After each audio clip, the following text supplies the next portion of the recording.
Hey everyone, Brian here from Vintage Classic Specialist. Happy Wednesday, hump day everyone. It is time for another episode of Day in the Life of Vintage Classic Specialist. So I think today was the hottest day yet in the shop here. It actually hit 100 in here, and it felt every bit of it too, of 100. The evaporative cooler is definitely working, especially obviously if it's like kind of blowing on you or in your general direction, and it helps for sure. Our thermometer is mounted over there on the wall where it doesn't really get any, we've got the thing kind of pointed more toward the middle of the shop. So I'm sure over here it's probably less than 100 over there, but yeah. The other interesting thing is, one more minute and then I'll get to the cars. This thing actually works, and by that what I mean is the evaporative cooling part actually does cool even when it's as humid as it is. I kind of wasn't really almost that convinced that it was doing that much, but towards the end of the day today it ran out of water, and I was like, I'm only going to work like another half hour or so pretty much ran out of water, turned the pump off, and so now it's just basically a big fan, and this is just hot air coming out of here, which isn't surprising. I mean, it's basically just pushing 100-degree or whatever air around. So yeah, even when it's as humid as it is, the air coming out of it is definitely much cooler than whatever the thermometer on the wall says it is. So anyway, definitely a good investment here, as hot as it's been. Okay, so that's not why we're here though. Let's talk about this baby here. So the 68 Ghia, Mr. Rafa continued to work on it, and look at this, guys, more windows went in today. So pretty much took and cleaned up the pop-out windows, and then installed, I think he installed all the seals today. I don't think those were done yesterday. And then there's some little like plastic hinge pieces in here that he kind of refurbished and stuff like that, and then yeah, installed them. So obviously the latches still need to go in. I think those need to be cleaned up still and maybe have new knobs or whatever put on them. I'm not honestly sure what he's going to do or what those need done, but yeah, kind of a big step there. Those went on, so left and right.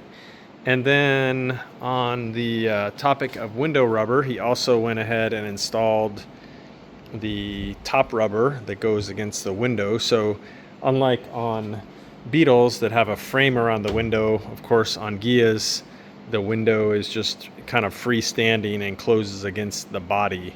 And so yeah, there's all these seals in here that make that work. So yeah, much more difficult to put together than a Beetle. Like I said, we can pretty much put Beetles together with our eyes closed, even with as much experience as our shop has. Ghias are still kind of a pain. No two ways about it. Let's see, what else did he do? So he also installed these little heater outlets that you see down here under the carpet. So kind of a cool little detail. I think we had those powder coated, if I'm not mistaken. And let's see, what else? I think those are kind of the main things. Just continuing on the windows. I asked Rafa, I think yesterday, when he wants to go ahead and hang the doors on here. And he said he wants to wait a little while because there's still more work to do kind of, on the inside of the car. And it's just much easier without the doors in the way, especially since our shop is a little small. This door open here, it's going to be kind of close to this one where anytime you want to walk back and forth, you'd have to close the door. It's just a hassle. So yeah, the doors will go on it in the not too distant future, but for now I think Rafa's happy having kind of unencumbered access to the car because he's working a lot on the inside and the seals and stuff like that. So anyway, that was pretty much Rafa's day. Pop outs and window seals on this one. So for my part, I concentrated all day on Big Blue. Again, trying to keep the momentum going here, guys. Push this thing over the finish line. So spent a lot of time back here in the engine compartment of this thing and under the back here. Just kind of going through all the things that need to happen here before the motor goes in. So kind of started off with the oil lines and trimmed those to length. Those will actually get connected when the motor goes in for real, but for now at least they're sort of cut to length. And then I also put some sleeving over these AC hoses you can see here, and there's some more in there that you can't really see, but actually there's some on a oil line here. So my idea was where these lines kind of run adjacent to like a sheet metal edge, just to protect the line. So this is actually the rubber, which is very tough rubber that's made for the vent wing glass to frame seals. So super tough stuff. So kind of wrapped that around the hose or hoses and then held it in place with some zip ties, because it's kind of unavoidable that it's going to run along some sheet metal edges and stuff. So just did that to ensure that over time the the sheet metal doesn't sort of wear through the hoses. We don't want them to spring air conditioning or obviously oil leaks. So yeah, took care of some little details like that. And then oh well, here's kind of a big one, is picked up the gas tank cover from Powder Coating, freshly coated here by our friends at Americoat in BK05, which is like a semi-gloss black, satin maybe, I'm not sure technically which they call it, but yeah, something in that range.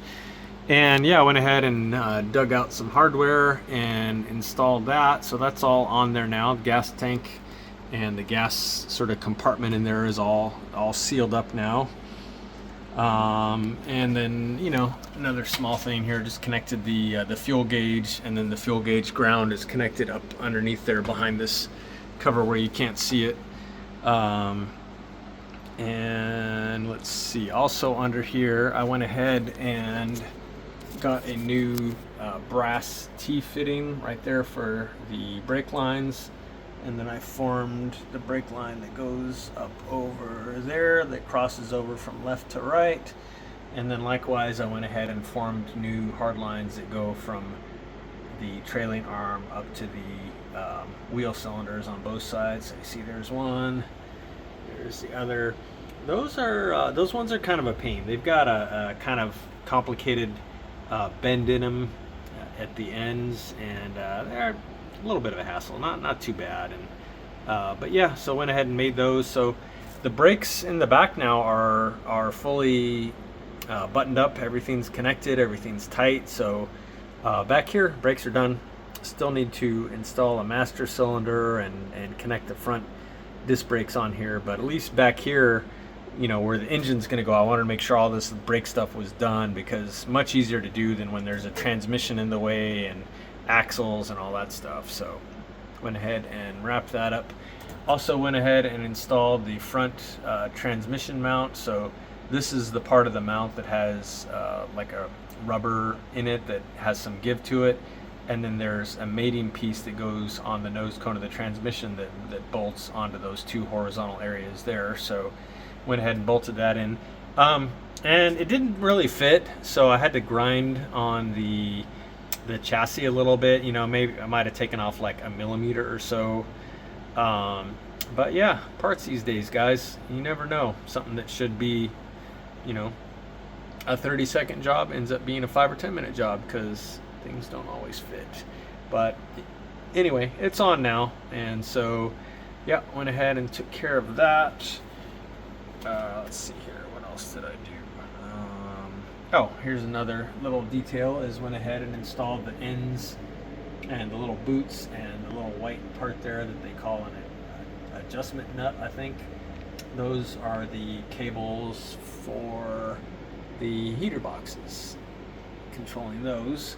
So yeah, I went ahead and finished that up again, just trying to get all the stuff underneath here that's much easier to do when I have wide open access done, so I don't have to go and do it when everything's in the way. Let's see what else. Oh, rear shocks, went ahead and put those on, and also went ahead and put on the rear stub axles and slid the drums on. The axle nuts were pretty beat up for this car, so I'm going to go ahead and buy new axle nuts, so that's why those are not on yet. They were just too ugly and too kind of beat on looking. So yeah, it'll be getting new ones of those. And let's see, the other thing that I did is to install some clamps on some of the air conditioning hoses. So hold on, we'll take a look at that. Okay, here we go. So, oh, there's some more of that rubber material that I applied where the hoses go kind of around a sheet metal edge.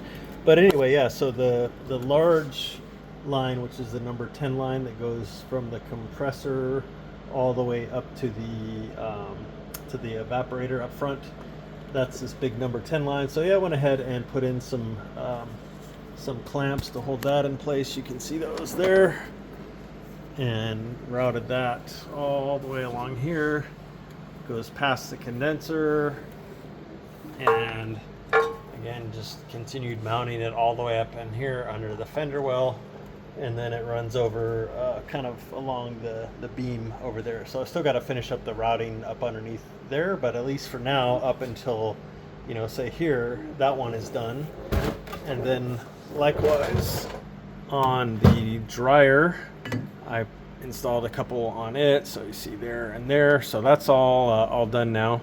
I do need to run a couple wires for this. There's like a safety switch on here that I think if I don't remember exactly what it does. I think if the system loses pressure, it cuts power to the system so that it doesn't keep running the compressor if there's no refrigerant in it. So something like that. I'll check with the manufacturer what that does. But yeah, I got to run a couple wires over here. No big deal.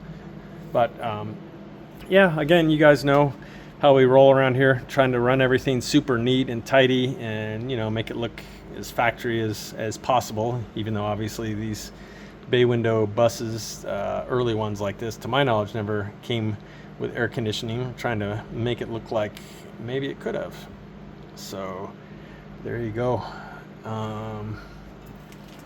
So I think that is actually all that happened around here today, guys. Again, I was focused on Big Blue here, just trying to get it ready for sticking the engine and transmission in, and some more work on the AC system. And then, yeah, Rafa continuing on the gorgeous green Ghia here. So other than that, just suffering through the heat here, guys. So I think it's supposed to cool down later this week. Very much looking forward to that. So thank you all very much for watching, and we'll see you again soon. Bye.